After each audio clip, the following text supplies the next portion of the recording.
culture here is funky, it's fun. I think we care a lot about each other and the world around us, so I fit in good here. I like it here. Whenever we have visitors, they inevitably stop by my office and tell me how it just feels different here. And that's always gratifying. We work hard at that culture too. We're very deliberate about it. Everyone understands the values in our organization and how important environmental stewardship is to the company. It's part of our core values. In 2006, we kind of documented their values and our greater good business model so we could have a compass to follow. And so in fiscal 10, I think some of the things that we did about culture were specifically launching the Live the Greater Good program. So Live the Greater Good is a Burt'S program where we have 100% employee engagement. There's 4 modules that we have to complete each year on outreach, on wellness, world-class leadership, and the environment. So I did 4 modules last year, and they're tied into just our culture and what we do here. And then this year I'm a team captain. That means that I have probably about 20 or 25 people. I just have to make sure they get to the right place at the right time and complete all 4 modules by the end of the fiscal year.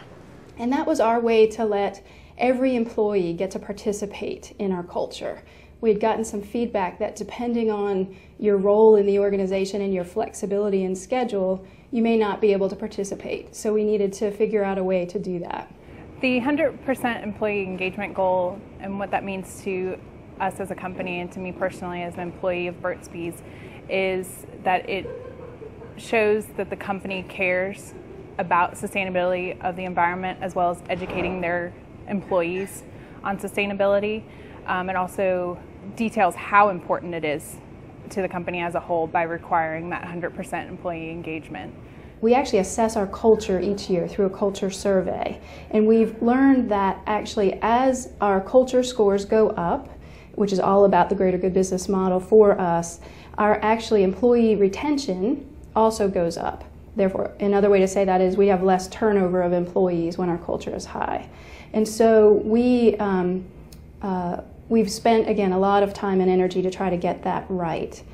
I like doing the employee survey because it gives you a chance to express yourself. You can tell about the good stuff, the bad stuff, what need to be changed, what could be changed. And they really look at it and listen. And it gives people the opportunity to participate and let the company know things that could be changed or things they could do better. And it gives us an opportunity to give our opinion of things that the managers might not know that could be done in a better way. I've seen improvement since we've been doing that, and I think it's a good thing to continue doing that. We actually have 2 different surveys that we use. One is referred to as a culture survey that helps us monitor things like pace of change or decision making or management practices. We actually say that that's a bit of our associates' scorecard of management. This year actually, in the early part of the year, we conducted our survey and our scores actually slightly dipped. 2 areas predominantly. One is management's communication and the other is pace of change, and we know that they're related. And so we know with the growth of the company, the changes we're experiencing, if we don't communicate well during those time periods, we can lose people. They aren't sure where we're going and why. So we seeing those results, reacted very quickly then, and we think that the Live the Greater Good program, getting everybody involved and engaged, was a way that we were actually able to get people reconnected to our values. One of the struggles is in any company is communication, and I feel that there has been definite improvement in that, and also cross-departmental communication, even just ways of working with other departments. There's definitely been improvement because it really provides opportunities to create action teams and to improve those relationships. So in addition to a culture survey of our employees that might talk about traditional things like decision making or pace of change, we also conduct what we refer to as a Green Day survey. And we were very fortunate that actually 2 of our Eco-Bees 4 years ago decided we should look at what are the green practices that somebody does each and every day, and then how could we impact or influence that. Types of questions in the survey are actually things like, has a program or process or something you've learned at work impacted you at home? Have you taught a relative that? Have you changed your practices? Do you recycle more? Do you use different light bulbs, for example, things like that. And so we've been able to use that survey each year to monitor, again, how much an associate has grown in their practices at home and how much they have maybe influenced their neighbors or relatives, and then again, how much our programming has influenced that. So one of the reinforcing systems we have for our culture is actually our short-term incentive. All of our associates are eligible for a bonus or short-term incentive based on company performance. And like most companies, there are sales and profit metrics, but what's unique to us is the fact that we have a sustainability component of that, and we also have individual performance against that. And in sustainability, that changes every year depending on what we're focusing on, but last year we had elements around water usage, electricity, items like that. If we just had sustainability goals but didn't put forth the effort to ensure that we achieved 100% employee engagement, or that it wasn't dictated down from management and that management was behind it, I don't think we would have as much enthusiasm and really feel like it's as important as our day-to-day work. Having an initiative and having it compliant or everyone participating it wholeheartedly are two different things. So I think by having this initiative tied to a bonus is one of the good things that we do at the company, so everybody is kind of conscious that they would have to do something, because at the end of it everybody's looking at the paycheck and the bonus at the end of the fiscal year. So now your initiatives and your activities are so closely tied in, and I think it's a credible thing for the company to do. Each year we select the metrics based on which programming we need to reinforce or get attention to, and they are all tied to our ultimate goals for 2020. So one of the things that we implemented several years ago were actually what we refer to as eco-benefits. And there are several of them. One is around fuel-efficient vehicles, the other is around carpooling and just some preferred parking, the other is around electricity offsets.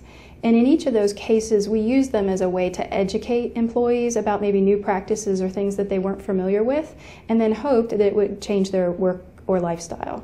And I think we've found that to be the case. Again, the Green Day survey helps us understand if that has actually moved or improved, and we see on each of those topics that we have fewer people driving alone, and we have more people, for example, thinking about electricity offsets for their home usage. So one of the programs that we implemented was actually a subsidy for folks that considered buying a hybrid vehicle or other low emission vehicles. It really was as simple as if they made the purchase, they kind of came in, signed a form, told us, and we gave them a reimbursement. But it did show the fact that we were supportive of those efforts. I drive a hybrid, something that I was seriously considering purchasing, but had a nice incentive in that Burt's Bees does offer an incentive, a subsidy to encourage the purchase of fuel-efficient vehicles, and that was something that helped to certainly spur me along in making that decision and make the actual commitment to buy a hybrid vehicle. I think it's great. I mean, I think it really demonstrates the company is truly committed to those benefits, and it's not just about kind of how it impacts our day-to-day business aspect, but also about how we're able to carry that through into our personal lives, and when we leave the doors at night, it really is a way for us to continue living those values outside of these doors. So each of the eco-benefits that we pulled together probably appealed to a different person, but they were all related to reducing our carbon footprint as consumers or individuals, as well as a company, from a company perspective too. Tonight we're going to do a third chakra practice. So we've always felt that wellness, our well-being of our associates, fit right into the model really perfectly. And we actually have an occupational nurse that helps us with programming. This week, in fact, she's actually doing a campaign we call the Know Your Numbers campaign. And so she's actually spending time with each individual to help them learn about their BMI or their blood pressure, other numbers, and then hopefully encouraging them to look at behavioral changes to improve those.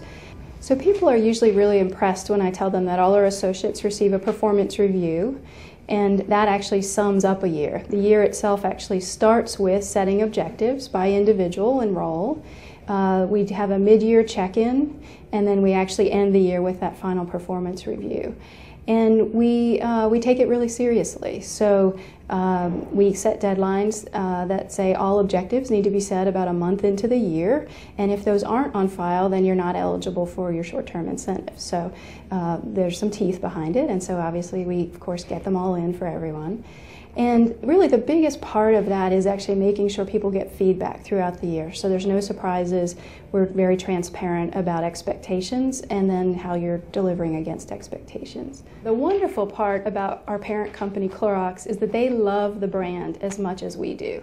And so they've worked hard to give us freedoms to make sure we don't change the special parts of the company. As I reflected on fiscal 10, the biggest changes for us were inevitable for us as part of our growth as the company. But those are the places that the Clorox company is helping us too. So we were entrepreneurial and I say kind of process averse in some ways. We got things done in the hallway or pretty casual. But what that meant was we really didn't have repeatable routines. And as you grow as a company, we know we need to get those reliable processes and routines established. And that was actually one of the things that our parent company was actually quite good at. So we're working on establishing processes and routines for the company so that when we grow and as we continue to grow, we're able to keep up with the pace of that growth. And they've been very helpful to us in providing resources, skills, tools, things like that to make that work.